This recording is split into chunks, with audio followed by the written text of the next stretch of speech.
धान की फसल तैयार है, लेकिन किसानों के चेहरे पर खुशी नहीं है। मंडी में दाम नहीं मिल रहे, कहीं किसान फसल घर लेकर लौट रहे हैं तो कहीं बेचने को मजबूर हैं, वो भी लागत से कम दाम पर। अब किसानों ने चेतावनी दी है कि अगर सरकार ने दाम नहीं बढ़ाए तो किसानों ने आंदोलन तक की चेतावनी दी है। देखिए ग्राउंड रिपोर्ट। धान की हुई बम्पर पैदावार, दामों में भारी गिरावट, धान खरीद की रफ्तार धीमी पड़ी, दाम गिरने से किसान परेशान। धान की फसल तैयार है, लेकिन किसानों के चेहरे पर खुशी नहीं है। किसानों को मंडी में दाम नहीं मिल पा रहा है। कहीं किसान फसल घर लेकर लौट रहे हैं तो कहीं बेचने को मजबूर हैं, वो भी लागत से कम दर पर। मंडी में सरकारी समर्थन मूल्य यानी कि एमएसपी से कम भाव पर व्यापारी धान खरीद रहे हैं।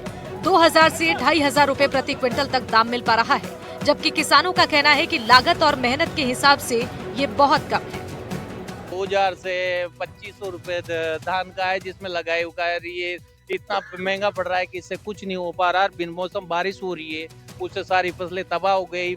2-2 फीट पानी से बाहर निकाल के ला रहे हैं, बड़ी मुश्किल से ला रहे हैं, गीला ला रहे हैं, सुखो के ला रहे हैं, क्योंकि हमारी तो जमीनें पड़त रहने की नौबत आ रही है। दाम कुछ नहीं मिल रहे। तो हम सरकार से उम्मीद करते हैं और सरकार से यही मांग करते हैं कि हमें धान का उचित से उचित रेट दिलाया जाए, ताकि हमारा जो मार्जिन है, जो लागत है, वो निकल सके। हाँ सर, भाव भी कोई ने गलडा का 2000 रुपया 2200 रुपया बकरिया से भाव कोई ने 10 रुपया कटाई जाए यहाँ का लाग रहा है मेहनत मजूरिया का है।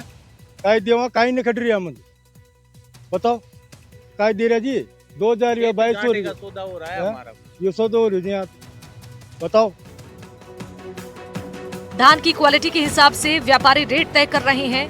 कहा जा रहा है कि उत्तम क्वालिटी का धान भी 2500 से ज्यादा में नहीं बिक पा रहा, जिसके बाद अब हड़ौती में धान उत्पादक किसान और किसान संगठन ने एक बार फिर सरकार से उन्नत धान की एमएसपी 4000 रुपए प्रति क्विंटल किए जाने की मांग शुरू कर दी है। किसानों का आरोप है कि सरकारी खरीद की प्रक्रिया धीमी है और खुले बाजार में व्यापारी किसानों का फायदा उठा रहे हैं। 1100 से लगा 2600 बिक रही है धान। 2500 रुपया बीघा की जमीन जब्त की जाए, उमर लागत करनो लाग रही है, करनो न लाग रही है।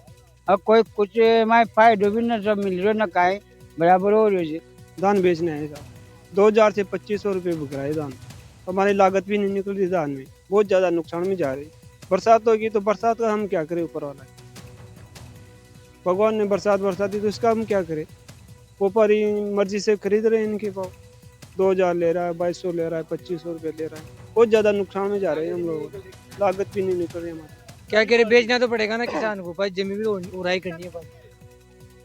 क्या करे किसान, खाद लाना है, बीज लाना है। भाव तो वही 2500 आ रहा है। हाँ कमी है तो बहुत कमी है, इसमें तो लागत ही नहीं निकल रही है हमारी। 2500 तो लगाई है इसमें तो एक दवाई स्प्रे करते हैं 1000 रुपये बीघा का, तो उसे खर्च आता है, वो तो भी लागत नहीं निकल रही है। कम से कम 3,500 से 4,000 रुपये की लागत हो जब जा रहा हमारा मेहनत निकले।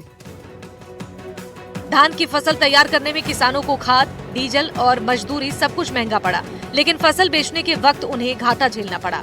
कई किसान धान मंडी से वापस घर लेकर जा रहे हैं, इस उम्मीद में कि कुछ दिनों में भाव बढ़ेगा। किसान संगठनों ने जिला स्तर पर चेतावनी दी है, अगर तय समय में एमएसपी पर खरीद नहीं हुई तो सड़क पर उतरेंगे। किसान संगठन भी इस बात को उठा रहे हैं कि सरकार को हस्तक्षेप करना चाहिए और बाजार हस्तक्षेप योजना के तहत धान खरीदना चाहिए, ताकि जो बेमौसम बारिश से नुकसान हुआ है, अतिवृष्टि से जो नुकसान हुआ है, उसकी भी भरपाई हो सके और धान के उचित दाम मिले, तो ये अगली फसल के लिए भी जो है किसान पूरी तैयारी के साथ अपने खेतों की ओर रुख कर सके। लेकिन बड़ी बात ये भी है, क्योंकि अब गेहूं की बुआई का वक्त हो रहा है, ऐसे में जो है खाद की किल्लत की भी बात सामने आ रही है और किसान लगातार ये आरोप लगा रहे हैं कि खाद के साथ जो अटैचमेंट दिया जा रहा है उससे किसानों पर जो है आर्थिक बोझ पड़ रहा है। उधर कृषि मंत्री लगातार इस बात का दावा कर रहे हैं कि नकली खाद और मिलावटी खाद के साथ साथ अटैचमेंट का जो किसानों को बोझ दिया जा रहा है उससे जल्द निजात दिलाई जाएगी। अब देखना होगा, धरती पुत्र इंतजार कर रहा है सरकार की राहत का, सरकार कितनी राहत दे पाती है। साथ ही जो अटैचमेंट की बात सामने आ रही है और खाद की किल्लत की बात जो सामने आ रही है, उसमें किसानों को कितनी जल्दी राहत मिल पाती है, ये भी देखना होगा। कोटा से सहयोगी हेमंत जोशी के साथ शाकिर अली, एनडीटीवी।